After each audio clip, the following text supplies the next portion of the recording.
թվում էր մարդու իրավունքների պաշտպանի զեկույցը ամենակարևոր հարցը պետք է լիներ խորհրդարանում, որովհետև պատգամավորներին երբ լսում ես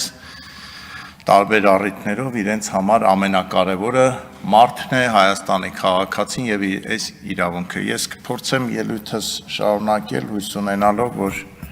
մի օր Հայաստանը կլինի այն երկիրը, որտեղ իսկապես մարդը կլինի ամենագլխավոր կետում եւ այսօր այս հարցի քննարկման ժամանակ 107 պատգամավորից մոտ 10 հոգի կլինի դահլիճում, 3 խմբակցությունները միասին վերցրած, մի խմբակցությունն էլ ընդհանրապես ներկա չի։ Սա ես հատուկ եմ ասում, որ Հայաստանի քաղաքացին իմանա, թե Հայաստանի քաղաքական գործիչները ինչպես են վերաբերվում մարդուն եւ մարդու իրավունքներին։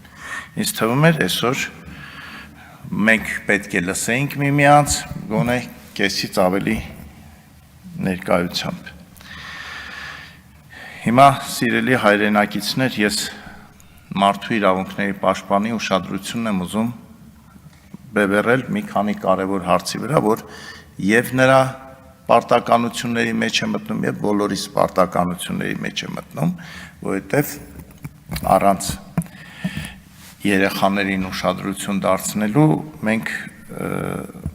լուրջ խնդիր ենք ունենալու 5-10 տարի հետո եւ այսօր ես ձեզ ուզում եմ խնդրել, որ դուք պետք է ավելի համառ,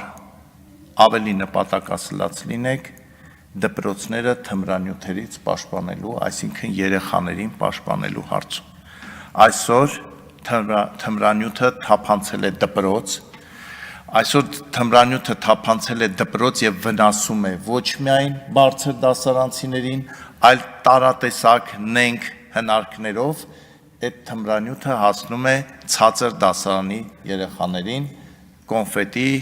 եւ այլ թխվածքների տեսքով։ Հետևանքները ծանր են։ Եթե մենք ուշանանք, հետո էլ հետևից չենք հասնելու։ Ես ձեզանից ոչ թե խնդրում եմ, պահանջում եմ, որ դուք այս հարցով լինեք ամենաուժեղը, եւ ներքին գործերի նախարարից, եւ գլխավոր դատախազից, եւ մյուս բոլոր ուժային կառույցներից։ Ես կարևորում եմ նաեւ, որ դպրոցում պետք է պաշտպանվի ուսուցչի իրավունքը։ Հիմա ես չեմ անդրադառնում ուսուցիչների որակին, ես ուզում եմ հավատալ, որ դպրոցում բոլորը նորմալ պատրաստված, նորմալ գիտելիքներ ունեցող ուսուցիչներ են, բայց երբ որ դասարանում 20 հոգուց ավելի երեխա կա, ուսուցիչը ինքը արդեն ենթարկվում է մարդու իրավունքների կոպիտ խախտման, իր ամբողջ նյարդային համակարգը եւ առողջությունը քայքայվում է։ Ես էլ չեմ խոսում, որ այդ պայմաններում, երբ որ դասարանում 38 հոգի աշակերտ է, ինչ կրթություն։ Դուք պետք է մտնեք դպրոց ու ասեք, փակեք այս դասարանը, կիսեք, ինչ ուզում եք արեք, դասերը դադարեցրեք, բայց այդտեղ համ երեխաների առողջությունն է քայքայվում եւ ուսուցիչների։ Ոնց կարանք մենք ձևացնենք, որ քննարկում ենք գրքերում ինչ ա գրած, բա այդ գրքերի գրածը ոնց պիտի մենք տեղ հասցնենք մեր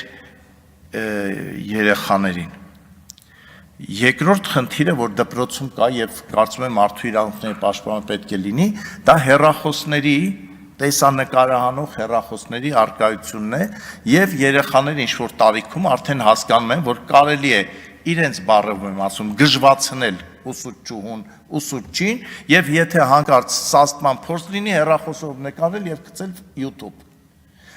Կոպտել, պատասխանել։ Հիմա այս բան ես չգիտեմ այդ քրեական գործը ինչ ընթացքի մեջ է, բայց Աչաջուր գյուղի երկարամյա հարգանքի արժանի ուսուցիչ ու ուսմասվարը այսօր իր վրա քրեական գործ է հարուցված, որ համարձակվել է երեխային ասի պայուսակիդ մեջից այդ սիգարետները եւ մնացած ամեն ինչը դատարկի եւ դեն նետիր։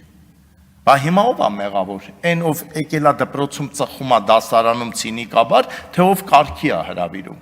Բա մարդու իրավունքների պաշտպանը չգնա այդ գործի հետևից ու պահանջի այդ քրեական գործ հարուցողներին մի հատ էլ քրեական գործ հարուցի, օրինակ այդ երեխայի ծնողների վրա, որոնք հավեսով գնացել եւ բողոքել են։ Ես կոչ եմ անում, որ դուք որպես մարդու իրավունքների պաշտպան պաշտպանեք մեր ուսանողներին, որոնք, չգիտեմ, շատ ուսման վարձ են վճարում, քիչ են վճարում, բայց այդ ուսման վարձը վճարելով երեխաները համալսարաններում չեն ստանում պատշաճ կրթություն։ Ես ուզում եմ մենք այս մասին էլ խոսենք, որ համալսարաններում թող հիմա բոլոր ամբիոնները գան ու ասեն այդպես չի։ Համալսարաններում երեխեքը կրթություն չեն ստանում։ Խայտառակ վիճակա։ Մենք ինչքան կարանք ձևացնենք, որ ամեն ինչ նորմալ է։ Բա մարդու իրավունքների պաշտպանը չպահանջի համապատասխան ոլորտի ղեկավարներից այդ երեխեքի ուսանողների իրավունքները, ասեք թե ամաչում են ասեն, բայց մասնավոր խոսքում ասում են, չէ՞ որ ասենք 4-6 տարի սովորում են, եթե իրենք ինքնակրթությամբ չզբաղվեն, ոչ մի տեղ մնում է մի հատ այդ դիպլոմի բանը, այդ որ տալիս են, բայց չխոսենք։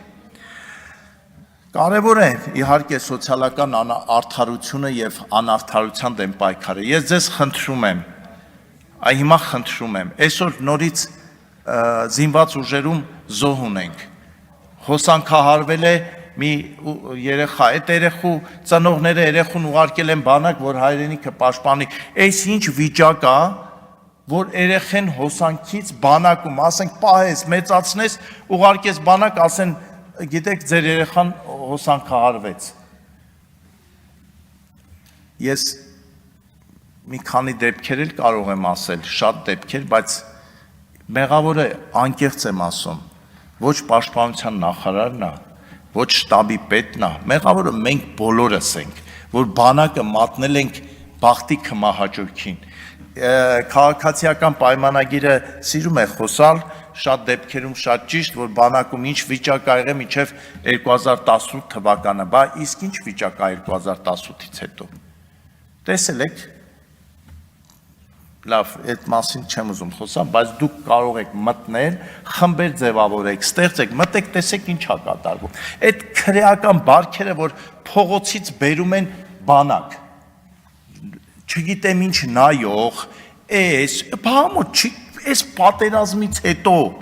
այս պատերազմից հետո ոնց կարա բանակում քրեական մշակույթ լինի, ոնց կարա նայող լինի, ինչ-որ լավ տղա լինի, վատ տղա լինի, չի կարա նման բան լինի, և դուք պետք է այդ դրոշակակիրը լինեք, այդ դրոշը վերցնեք, գնաք այդ համակարգը մենք ջարդենք, չի կարելի այսպես։ Ես հիմա էլ ուզում եմ մի այլ խնդրի անդրադառնալ, որ թվում է մարդու իրավունքների պաշտպանը այստեղ անելիք չունի, բայց ունի, անձնական տվյալների արտահոսքն է, որ այս տարբեր առիթներով մեր կյանքը, այլ անձնական կյանք, ոնց որ ասած, որևէ մեկը չեն, բանկից մարդկանց փողերն են ինչ-որ մարդիկ անում, տանում, հետևից հետ գնալ չի լինում, անձնական տվյալներն են դառնում լայն հանրության սեփականությունը, այս բաներ են, որ մենք պետք է այս մասին շատ մտածենք, պետք է մտածենք ոնց անենք, որ այդ լավ մարդը անցանք է գործել, դատապարտվել է կամ կալանավայրում է, լավ այդ մարդը, Աստծու ստեղծած մարդը, դուք տեսել եք այդ բուժ ծառայությունը բանտերի ինչ վիճակում է, խայտառակություն, ոնց որ ոչ թե բուժ ծառայության աշխատողները լինեն, այլ մարդկանց տանջելու հատուկ ինչ-որ վարչության աշխատողներ, որոնք առհամարական վերաբերմունք ունեն բանտարկյալի նկատմամբ։ Այս դեղը չունենք, խափում ես անում, հա ամեն ինչ է կլինի, բայց եթե մարդը ասում է ես հիվանդ եմ, վատ եմ, պետք է բուժօգնություն ցույց տալ, ոչ թե բան անել, վիրավորել, ցույց չտալ բուժօգնությունը, շաքար ունեցող մարդուն, բարձր ճնշում ունեցող մարդուն, այս խնդիրները մենք կարանք ձևացնենք, որ դե խնդիր չկա, բայց կա։ Եթե Վարդաշեն քրեակատարողական հիմնարկումը այդ բուժ ծառայությունը այդ որակի, բայց ես պատկերացնում եմ, բա մնացած տեղերում ինչ վիճակ է։ Մարզերի բնակչության բուժ ծառայության վիճակը դա էլ է, չէ, մարդու իրավունքների անարգում։ Մարդը վատ ազգում Երևանում գոնե շտապօգնությունը Փառք Աստծո 10-15 րոպեում հասնում է, եթե չհաշվեն բացառիկ դեպքեր, բայց ասենք գյուղում ապրող մարդը ինչ մեղավոր է, որ ինքը գյուղում է ապրում, ինչ անի մարդը, որ շտապօգնությունը լավագույն դեպքում մի ժամ 10 րոպե հետո է գալիս է, ինչ անի, շտապօգնություն կանչում են արագ օգնություն ցուցաբերելու համար, ոչ թե ինչ-որ խնդիր քրոնիկ լուծելու համար։ Էս էլ է խնդիր, դուք պետք է առողջապահության նախարարությունից պահանջեք այդ հարցը կարգավորել։ Մենք ենք պահանջում, բայց պահանջել իրականությունը լրիվ ուրիշ իրականություն է։ Պարոն Ազարյան, ավարտվեց ժամանակը։ Ես ավարտում եմ ու ձեզ կոչ եմ անում, որ լինեք ավելի ուժեղ, ավելի համառ եւ մեր իրավունքներն էլ բոլորիս պաշտպանենք։